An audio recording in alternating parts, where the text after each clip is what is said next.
En bas de la feuille 6 de votre cours sur les calculs de grandeur, vous avez la partie sur les agrandissements-réductions. Donc le premier cadre, c'est la définition.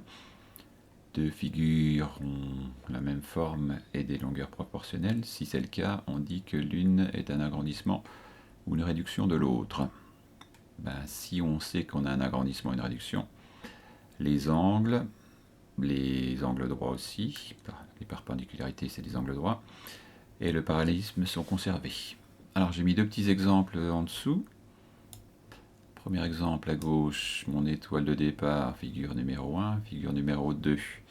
Vous regardez, elles ont exactement les mêmes formes, sauf qu'il y en a une qui est plus grande que l'autre.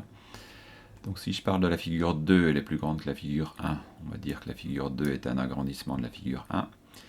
Et inversement, donc la figure 1, si je regarde la figure 1 par rapport à la figure 2, elle est plus petite. On va dire que la figure 1 est une réduction de la figure 2. Donc c'est pour ça, agrandissement-réduction, une même situation, vous avez les deux en même temps. De la petite à la grande, un agrandissement, de la grande à la petite, une réduction. La figure d'à côté, vous regardez la figure d'à côté, elle est plus petite, par contre elle s'est déformée. J'ai plus réduit en hauteur qu'en largeur. Donc on va dire dans ce cas-là, la figure 2 n'est pas une réduction de la figure 1. Je vous montre dans Word comment faire pour agrandir ou réduire une figure. Donc là vous avez les figures de mon exemple. Je la sélectionne et vous regardez comment les sélectionner. Vous avez un cadre de sélection avec des petits points. Prenez un des points des quatre coins, vous appuyez sur majuscule et vous déplacez le point. Et en faisant ça, vous pouvez réduire la figure de départ ou l'agrandir. Vous voyez, elle ne se déforme pas. C'est ce que j'ai fait pour avoir la figure d'à côté. Pour le deuxième exemple, je sélectionne ma figure. Donc je prends l'un des quatre coins. Mais je ne maintiens pas appuyé la touche majuscule. Et regardez ce qui se passe quand je déplace mon point. Vous voyez, je peux l'agrandir ou le réduire, sauf que c'est pas un agrandissement et une réduction, puisque si je fais ça par exemple, je réduis plus en hauteur qu'en largeur, c'est-à-dire je déforme, ce n'est plus une réduction. Même chose, ma figure de départ, si je l'agrandis plus en hauteur qu'en largeur, je la déforme, ce n'est plus un agrandissement, ni une réduction. On passe à la feuille 7. Donc l'activité que je vous ai demandé de faire, c'est justement pour découvrir la propriété du cours, l'encadrer ici.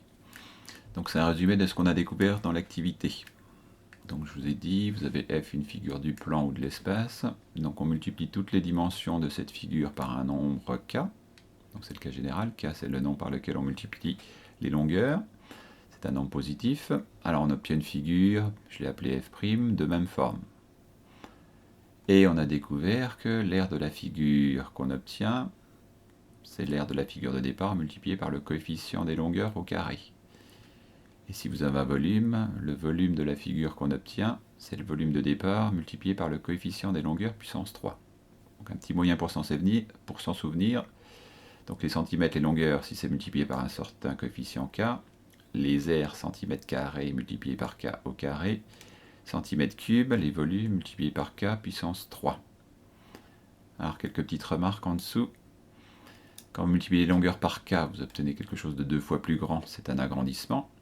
Si multiplier les longueurs par 0,5, c'est une réduction, parce que je vous rappelle, multiplier par 0,5, c'est pareil que diviser par 2. Alors j'ai mis quelques petits exemples, vous en avez certains dans votre tableau de l'activité. Donc quand on multiplie les longueurs par 2, les aires sont multipliées par le carré de 2, c'est-à-dire par 4, et les volumes sont multipliés par le cube de 2, c'est-à-dire 8. Même chose, c'est les deux animations que je vous ai faites pour montrer un cube agrandi 3 fois, un carré agrandi 3 fois. Donc 3 fois les longueurs, 3 au carré, 9 fois plus grand en aire, et 3 puissance 3, 27 fois plus grand en volume. Donc nouvel exemple, si on fait quelque chose avec des longueurs multipliées par 100, les aires seront multipliées par 100 au carré par 10 000, et les volumes seront multipliés par 100 puissance 3 par 1 million. Donc je mets des petites pointillés, ça marche avec n'importe quel nombre ici. On retrouve le cours ici. On multiplie les longueurs par un coefficient. Les aires sont multipliées par ce coefficient au carré. Et les volumes sont multipliés par ce coefficient puissance 3. On termine avec un exemple. Donc vous avez le dessin ici, ça représente, vous avez un petit cube de départ ici, c'est le cube, je l'ai appelé F. J'ai mis F pour dire le petit cube. C'est un cube de 13 cm d'arête. Donc 13 sur 13 sur 13, 13 partout.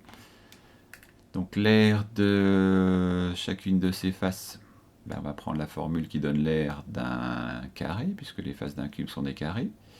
C'est côté fois côté, 13 fois 13, 169. Attention, les aires, 169 cm². Son volume, volume d'un cube, vous regarderez dans vos formules, c'est la longueur de l'arête puissance 3. Donc 13 fois 13 fois 13, 13 puissance 3, vous ferez les calculs, ça vous donne 2197. Ensuite, je vous dis, on a grandi 5 fois les longueurs de ce cube. Donc vous avez vu, le cube ici, j'ai fait une petite perspective pour dire un cube 5 fois plus grand. Donc le côté ici, alors 5 fois plus grand en longueur. Donc le côté ici, on le multiplie par 5 pour avoir le côté ici, de la face qui est face à vous. Alors le cours, chaque fois qu'on a un agrandissement, une réduction, on fait la partie du cours. Donc l'encadré ici, c'est ce que vous ferez à chaque fois qu'on fera un exercice. On vous donnera le nombre des longueurs, donc les longueurs multipliées par 5. Le cours, si on l'a appris, on sait que les aires ne sont pas multipliées par 5, mais par 5 au carré. 5 fois 5, 25. Et les volumes, si on a pris le cours, on sait qu'ils sont multipliés par 5 puissance 3 par 125. Ensuite, on vous posera sûrement des questions pour dire, calculez-moi par exemple l'aire de la face du cube agrandi. Alors on a déjà calculé l'aire de la face avant agrandissement, c'est le petit cube, on avait trouvé 169 cm².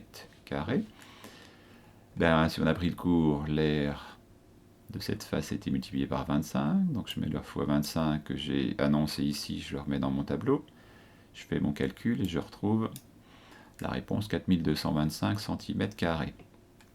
Alors chaque fois qu'on fait un agrandissement, souvent on passe d'une valeur à une valeur beaucoup plus grande ou beaucoup plus petite. Ça nous impose des changements d'unité. Donc en bas de votre tableau, vous pouvez utiliser le bas de votre tableau. Je vous ai rappelé tous les tableaux pour faire des conversions de longueur, le premier, d'air le deuxième et de volume dans le troisième. Donc utilisez votre tableau ici. Vous pouvez mettre votre 169 cm². Cm² sont ici, le 9 de 169 arrive ici, si on avait à le convertir. Sauf que c'est pas celui-là que je vais convertir, c'est l'aire agrandi, le 4225 cm².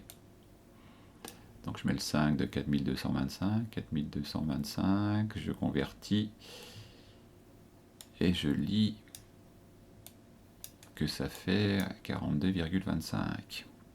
Et je fais ma petite phrase réponse, l'aire de la face de mon cube agrandi qui s'appelle F' est de 42,25 décimètres². Je fais la même chose avec le volume. Donc le volume, on l'a calculé un peu plus haut. Le volume avant agrandissement du petit cube, c'était ça. Le cours, on va l'appliquer. Les volumes sont multipliés par 5 puissance 3, 125. On fait le calcul, on trouve ça. On voit qu'on trouve un nombre beaucoup plus grand.